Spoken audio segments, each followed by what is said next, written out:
ओम नमो यंताणं नमो सिद्धाणं नमो आर्याणं नमो वज्रायणं नमो लोहे सव्वसावणं। मंगलं भगवान् वीरो मंगलं गौतमो गणी मंगलं कुन्दकुन्दार्यो जैनधर्मोऽस्तु मंगलम्। ओंकार बिंदु संयुक्तं नित्यं जायन्ति योगिनः कामदं मोक्षदं चैव ओंकाराय नमो नमः। अहो उपकार जिनवरनो कुंदनो ध्वनि दिव्यनो जेन कुंद ध्वनि आप्या अहो आ गुरु कहाननो तुझ ज्ञान ध्यान नो रंग अमया दर्श रहो ओ शिव पद तक तुझ संग माता हाथ।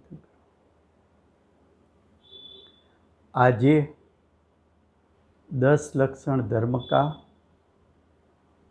छठा दिन है। आज का दिन उत्तम संयम धर्म से मनाया जाता है। उत्तम का अर्थ होता है सम्यक दर्शन ज्ञान चारित्र। उसके साथ जो संयम है उसको सच्चा वितराग संयम कहने में आता है।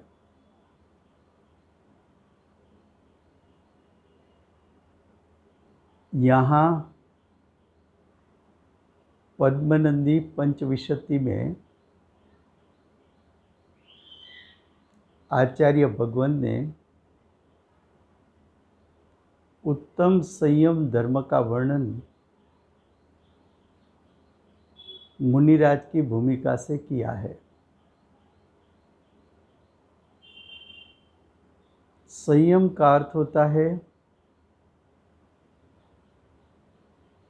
जो मुनिराज 13 प्रकार के चारित्र का पालन करते हैं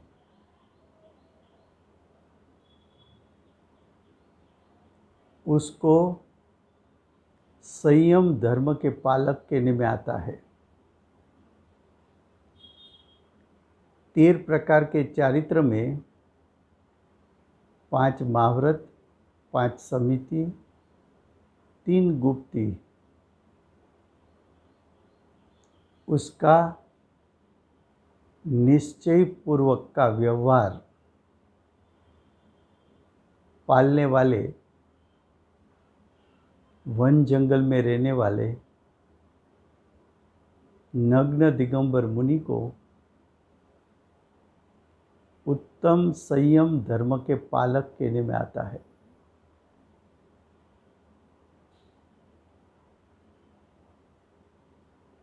मुनिराज ने शुभाशुभ भावों की इच्छा का त्याग करना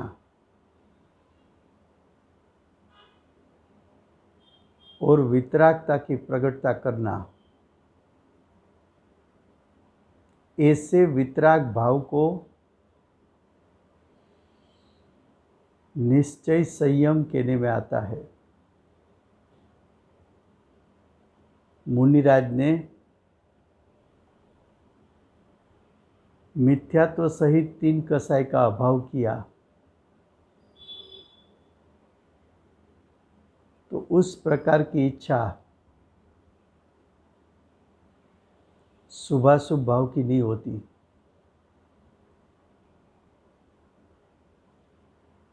ऐसे मुनिराज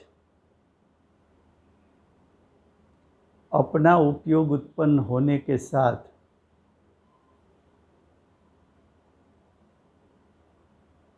पांच इंद्रियों के माध्यम से उपयोग बाहर ले जाकर इंद्रियों को विषय नहीं बनाते।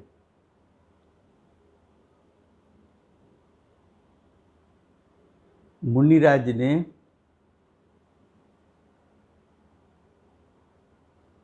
पांच इंद्रिय के विषयों प्रति शुभाशुभ इच्छा का त्याग किया।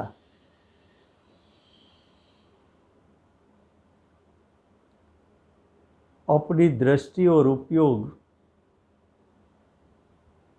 आत्मा के ज्ञायक स्वभाव में स्थिर किया।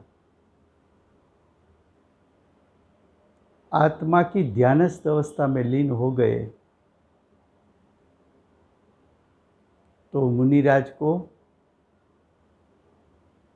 प्रचुर वितरागता अपने आत्मा में से प्रकट हुई। प्रचुर वितरागता का स्वसंवेदन करना और इच्छा रूपी विकल्प का त्याग करना, इच्छा के कारण उत्पन्न होती आकुलता का त्याग करना, उसको मुनिराज की भूमिका में उत्तम संयम कहा जाता है।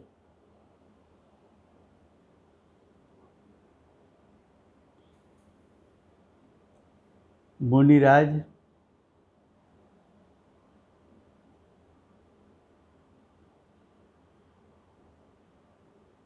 शुभाशुभ की इच्छा नहीं करेंगे तो उसकी दशा में भाव मरण नहीं होता। तो मुनिराज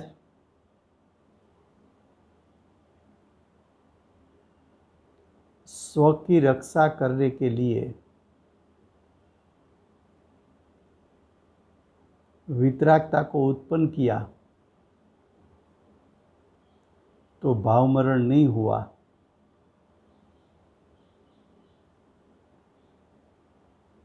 ऐसा संयमित जीवन मुनियों का होता है।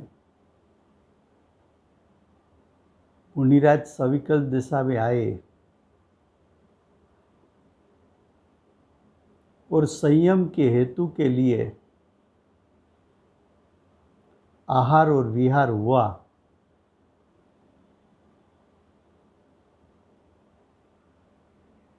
उस समय मुनिराज सविकल दशा में ऐसी जागृति रखते हैं कि छह काय के जीव की हिंसा न होवे, ऐसी स्वभाव रूप संयम धर्म भी मुनिराज की भूमिका में होता है।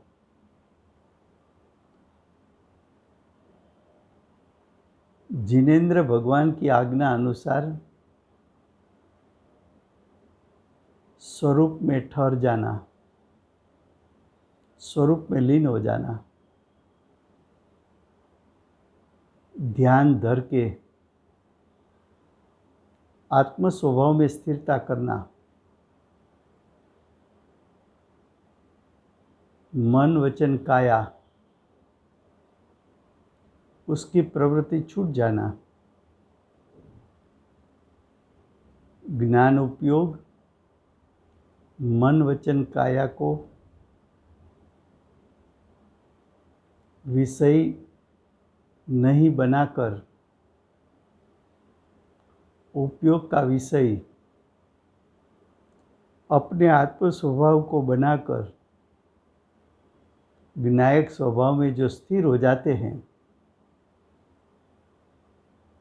ऐसे मुनिराज के जीवन को उत्तम संयम धर्म कहने में आता है। मनुष्य जीवन अति दुर्लभ है। 2000 सागर में 30 पर्याय उस त्रस पर्याय में जीव 2000 सागर तक रह सकता है। 2000 सागर में सिर्फ जीव 16 बार पुरुष देह धारण कर सकता है। उसमें भी 8 मनुष्य भव अपर्याप्त है, जहाँ सम्यक दर्शन ज्ञान चारित्र की प्रकटता नहीं हो सकती। 2000 सागर में सिर्फ 8 पुरुष देह मनुष्य भव का 8 बार मिलता है, इसलिए उसको दुर्लभ कहा।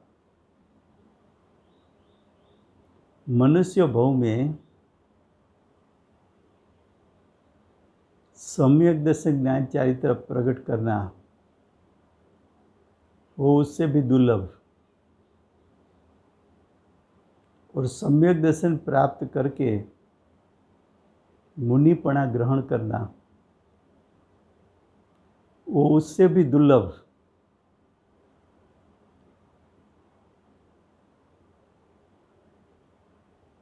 तो मनुष्य पना मिला, मुनि दीक्षा अंगीकार की,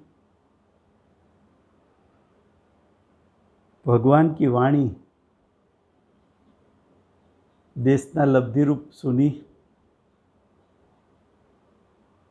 ऐसे मुनिराज जो मोक्ष के लिए पुरुषार्थ करते हैं, ऐसे जीवन को उत्तम संयम धर्म कहने में आता है। अब हमारा 47 शक्ति वाला प्रकरण चलता है। उसमें पेज नंबर 610 पर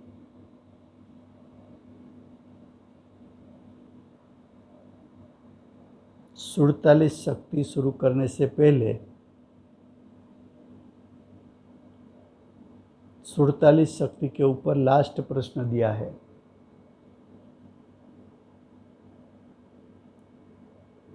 समयसार शास्त्र, परिशिष्ट अधिकार, 47 शक्ति, पेज नंबर 610। उसमें प्रश्न किया जिसमें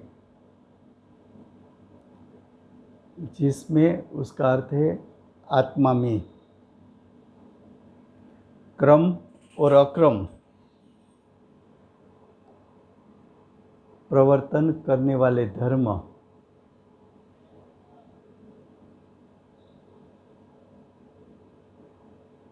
धर्म का अर्थ है शक्ति। ऐसे आत्मा को ज्ञान मात्रपना किस प्रकार है?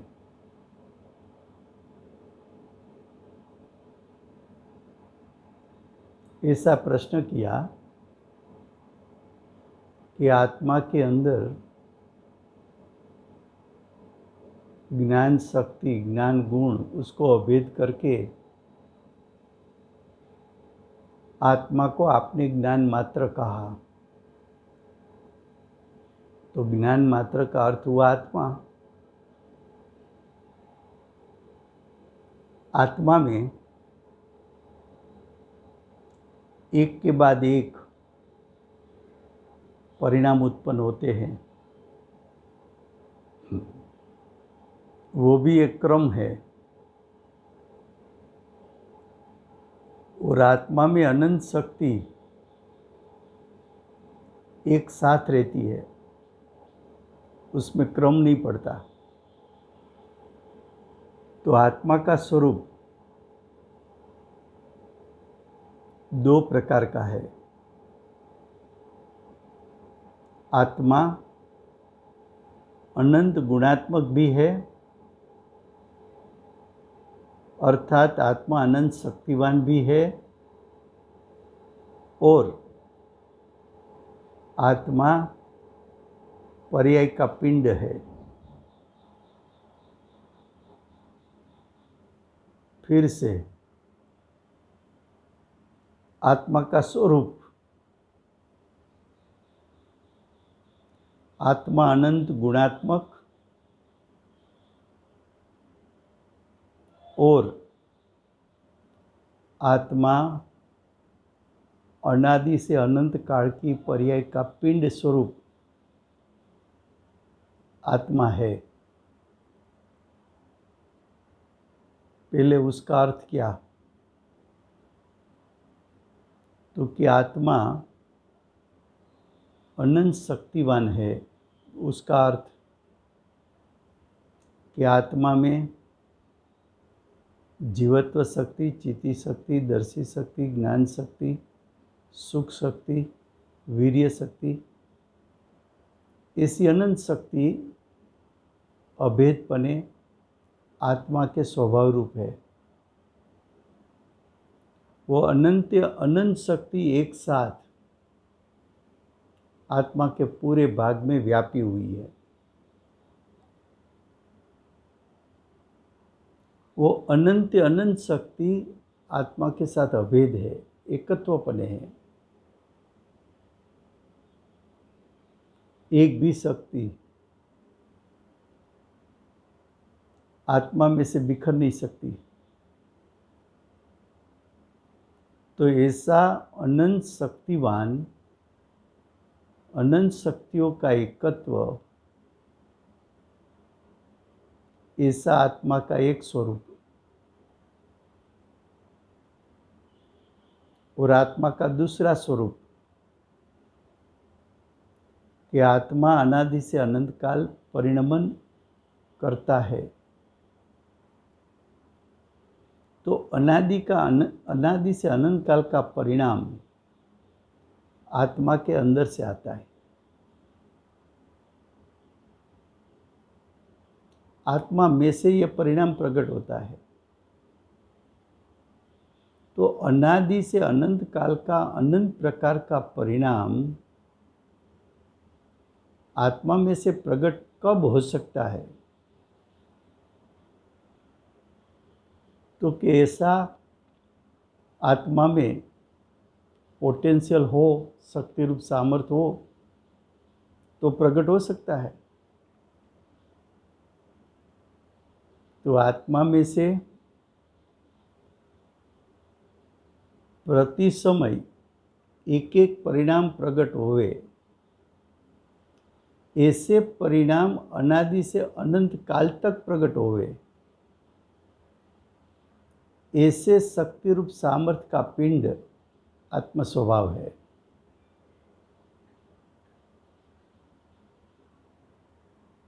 तो आत्मा गुण पर्यायवत द्रव्यम,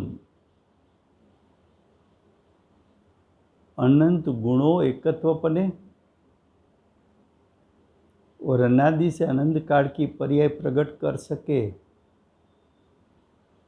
ऐसा शक्ति रूप सामर्थ्य भी आत्मा में एकत्वपणे पड़ा है। उसको हम ज्ञान मात्र कहते हैं, उसको हम ज्ञायक कहते हैं।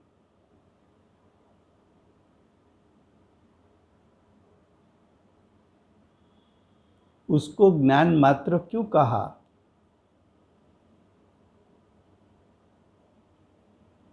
उसका उत्तर परस्पर भिन्न ऐसे अनंत धर्मों का समुदाय। क्या कहा? पहले आत्मा की धर्म यानी शक्ति से बात बताते हैं कि आत्मा में अनंत शक्ति है, लेकिन उसमें दो शक्ति समान स्वभाव की नहीं है।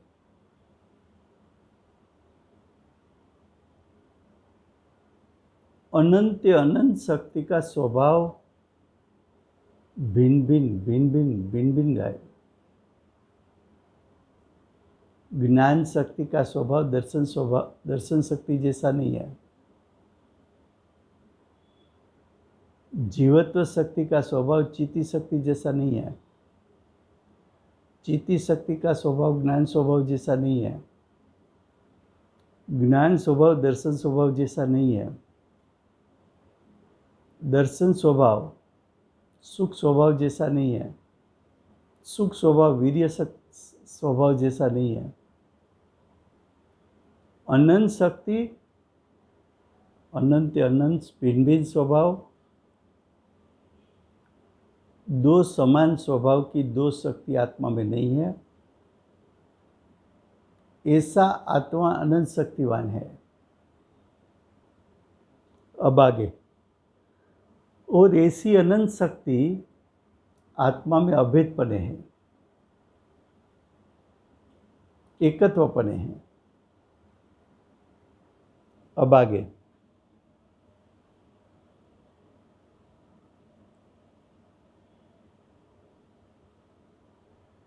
जब जीव को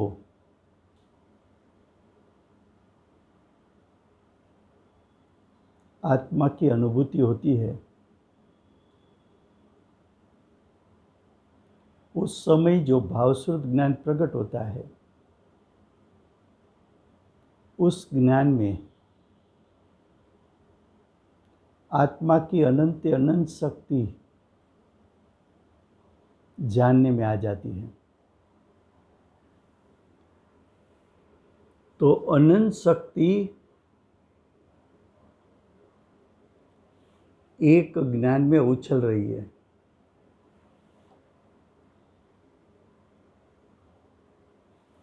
और अनंत शक्ति में से प्रकट हुआ शुद्ध परिणाम, उसको भी ज्ञान शक्ति का परिणाम सम्यक ज्ञान, भावश्रुत ज्ञान, वो भावश्रुत ज्ञान आत्मा की अनंत शक्ति को तो जान लेता है, लेकिन साथ साथ आत्मा की अनंत अनंत शक्ति में से जो आंशिक शुद्धता प्रकट हुई है, वो भी ज्ञान जान लेता है। तो ज्ञान में आत्मा की अनंत शक्ति और अनंत शक्ति का परिणाम ज्ञान में उछला।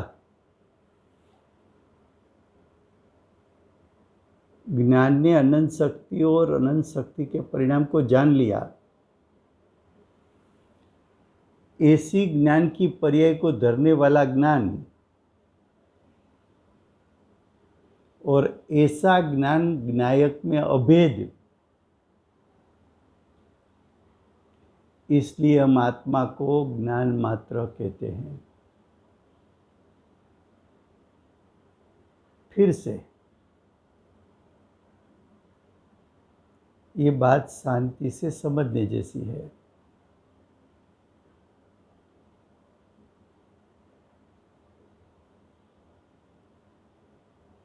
आत्मा में ज्ञान नाम की शक्ति है, ज्ञान नाम का गुण है। उसका कार्य जानना।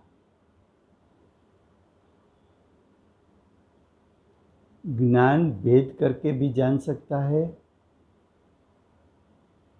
और निर्विकल्प ज्ञान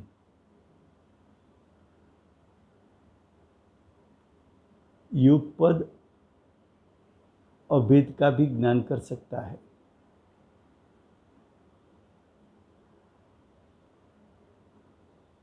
मुनिराज को आत्मा की अनुभूति हुई,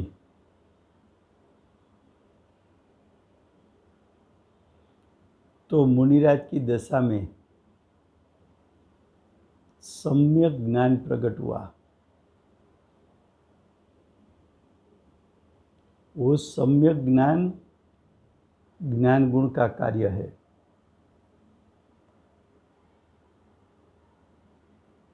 सम्यक ज्ञान ने क्या जाना? सम्यक ज्ञान का दूसरा नाम भावश्रुत ज्ञान है। तीसरा नाम युगपत ज्ञान है। युगपत ज्ञान इसलिए कहा कि अनुभूति के काल में जो ज्ञान प्रकट हुआ है उस ज्ञान ने आत्मा की अनंत शक्तियों को एक साथ यानी युगपत जान लिया। शक्ति को तो जान लिया, अनंत शक्ति को तो जान लिया, लेकिन अनंत शक्ति में से जो शुद्ध परिणाम आंशिक प्रकट हुआ,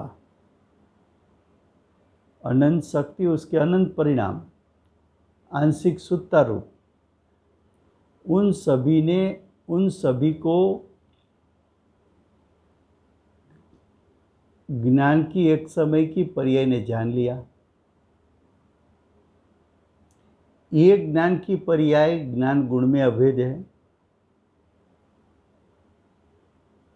और ये ज्ञान गुण, ये ज्ञान शक्ति आत्मा में अभेद है।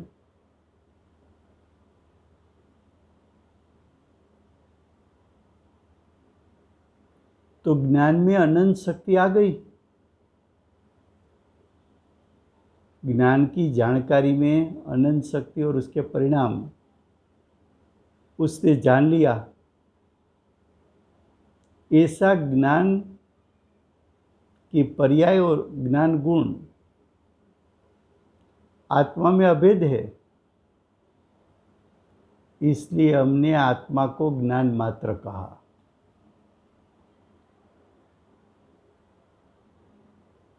ऐसी ज्ञान की पर्याय उसके पीछे ज्ञान गुण, इसके पीछे ज्ञायक स्वभाव।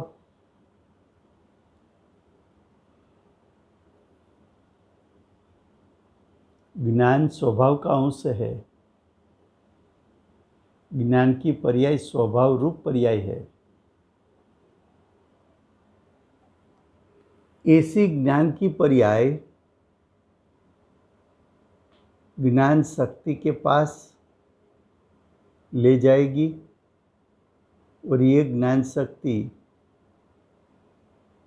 ज्ञायक स्वभाव तक ले जाएगी, तुझे आत्मा का अनुभव हो जाएगा। इसलिए हमने कहा कि आत्मा ज्ञान मात्र है।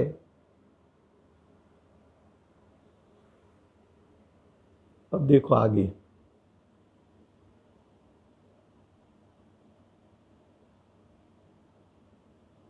देखो ब्रैकेट में अर्थ किया है, परस्पर भिन्न ऐसे अनंत धर्मों। आत्मा की अनंत शक्ति भिन्न भिन्न स्वभाव की है, इसलिए कहा परस्पर स्वभाव से देखा जाए तो सभी शक्ति भिन्न है, लेकिन क्षेत्र अपेक्षा से देखा जाए तो अनंत शक्ति आत्मा के एक क्षेत्र में व्यापी हुई है।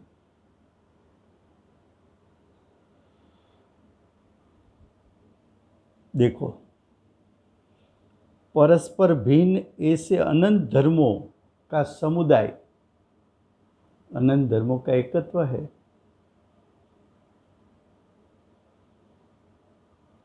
वो अनंत धर्मों का एकत्व रूप, परिणमन रूप एक जानन क्रिया। ऐसा क्यों कहा? तो कि अनंत धर्मात्मक, अनंत शक्ति और उसका परिणमन जानन क्रिया में, ज्ञान के परिणाम में, ज्ञान के परिणाम ने उन सभी को अपने ज्ञान में झलकाकर जान लिया।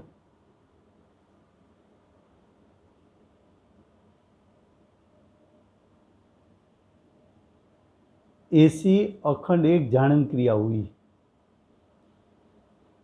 एक जाणन क्रिया में अनंत शक्ति और अनंत शक्ति के परिणाम सब जान लिया।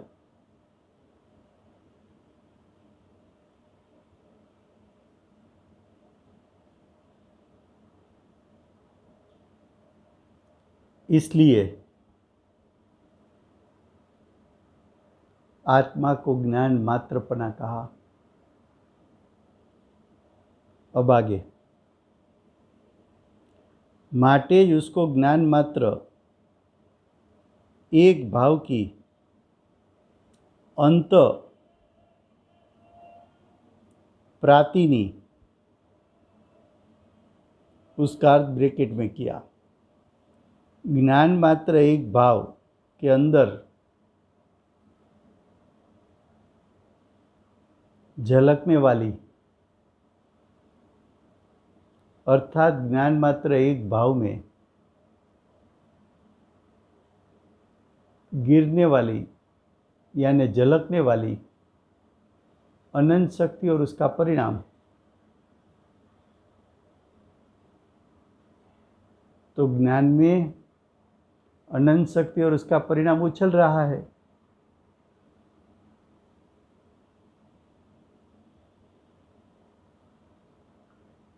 ज्ञान उसको जान रहा है, सभी को एक साथ। वो आत्मा के जितनी शक्ति है, जितने लक्षण है, वो सब लक्षण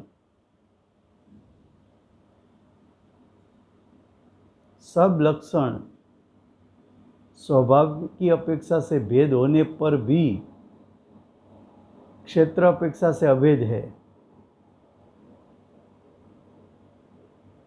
प्रदेश भेद नहीं है। तो एक सत्ता में रहने वाली अनंत शक्ति और उसके परिणाम, उन सभी को युगपतपने ज्ञान की वर्तमान एक पर्याय ने जान लिया तो अनंत शक्ति ज्ञान की पर्याय में उछल रही है, झलक रही है, जानने में आती है। ऐसी ज्ञान की पर्याय आत्मा के अंदर अभेद होने के कारण हमने उसको ज्ञान मात्र कहा।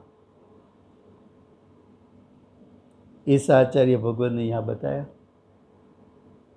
अब देखो, ऐसे आत्मा के एक परिणाम में अनंत शक्तियों का परिणमन आ गया। इसलिए आत्मा को एक ज्ञान मात्र भाव के अंदर अनंत शक्तियों समाई हुई है, इसलिए उसको ज्ञान मात्र कहने में कोई विरोध नहीं आता।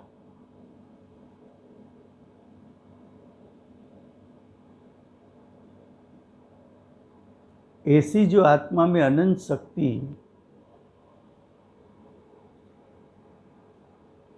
उछल रही है, वो अनंत शक्ति में से आचार्य भगवान ने शब्द के माध्यम से और प्रयोजनभूत शक्तियों में से 47 शक्ति का वर्णन किया। वो 47 शक्ति का नाम है जीवत्व शक्ति, चित्ती शक्ति, दर्शी शक्ति, ज्ञान शक्ति, सुख शक्ति, वीर्य शक्ति, प्रभुत्व शक्ति, विभुत्व शक्ति, सर्वदर्शित्व शक्ति, सर्वज्ञत्व शक्ति, स्वच्छत्व शक्ति, प्रकाश शक्ति, असंकुचित विकासत्व शक्ति, अकार्य कारणत्व शक्ति, परिणाम परिणाम्य शक्ति, त्याग उपादान शून्यत्व शक्ति, अगुरु लघुत्व शक्ति, उत्पाद व्यय द्रव्यत्व शक्ति, अगुरु लघुत्व शक्ति,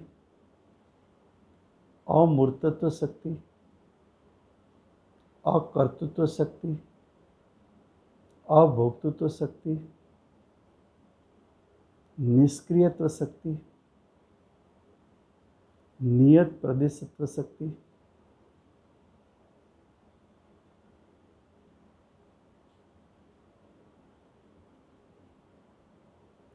स्वस्वामी संबंध शक्ति, साधारण असाधारण, साधारण असाधारण धर्मत्व शक्ति, अनंत धर्म व्यापकत्व शक्ति, विरुद्ध धर्म व्यापकत्व शक्ति, एकत्व शक्ति, अनेकत्व शक्ति, तत्व शक्ति, अतत्व शक्ति, भाव शक्ति, अभाव शक्ति, भाव अभाव शक्ति, अभाव भाव शक्ति, भाव भाव शक्ति, अभाव अभाव शक्ति, फिर से भाव शक्ति, कर्तु शक्ति, कर्म शक्ति, कर्ता शक्ति, करण शक्ति, संप्रदान शक्ति, अपादान शक्ति, अधिकरण शक्ति और स्वस्वामी संबंध शक्ति। ऐसी 47 शक्ति है। 47 शक्ति का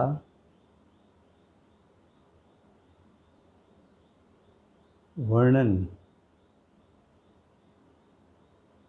क्यों करना है, फिर से ध्यान से सुनना कि एक एक शक्ति आत्मा के साथ अभेद है।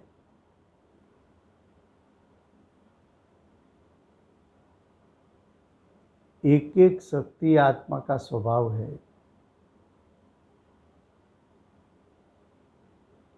एक एक शक्ति के माध्यम से शक्तिवान को ग्रहण करके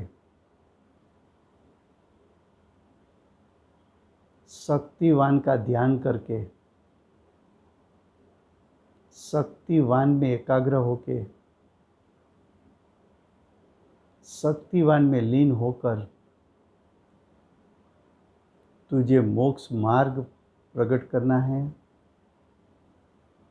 और मोक्ष मार्ग का फल मोक्ष की प्राप्ति करना है।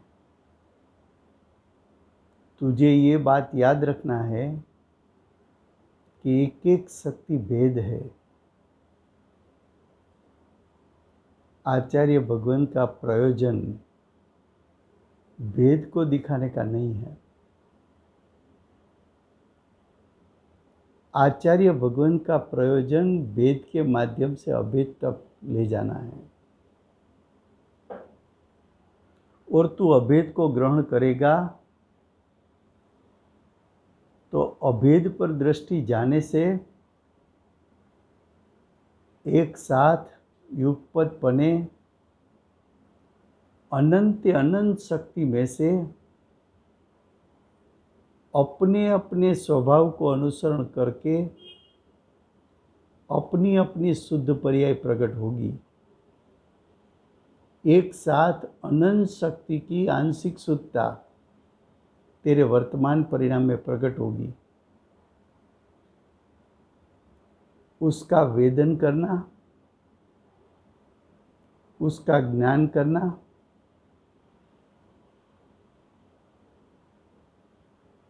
उसके वेदन में अनंत सुख का वेदन यानी आह्लाद आएगा। तू परिपूर्ण सुख को प्रकट करेगा, तू परिपूर्ण सुख को प्राप्त करेगा, तुझको परिपूर्ण सुख की वेदन करने मिलेगी। फिर से प्रयोजन शक्ति बताने का नहीं है, शक्ति के माध्यम से शक्तिवान तक ले जाना है और शक्तिवान पर दृष्टि और उपयोग जाने से आत्मा की अनंत शक्ति एक साथ खिल उठेगी और उसका जैसा स्वभाव है शुद्ध, वो शुद्धता वर्तमान पर्याय में वो प्रकट करेगा। अनंत अनंत शक्ति।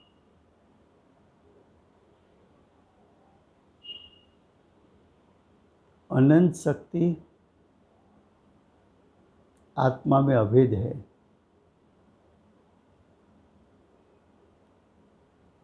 अनंत अनंत शक्ति का परिणाम आत्मा के असंख्यात प्रदेश से प्रकट होंगे। क्यों? तो कि अनंत अनंत शक्ति आत्मा के पूरे भाग में व्यापी हुई है। आत्मा का क्षेत्र जितना है उसके पूरे भाग में अनंत शक्ति व्यापी है और अनंत शक्ति के पूरे भाग से उसका शुद्ध परिणाम प्रकट होता है।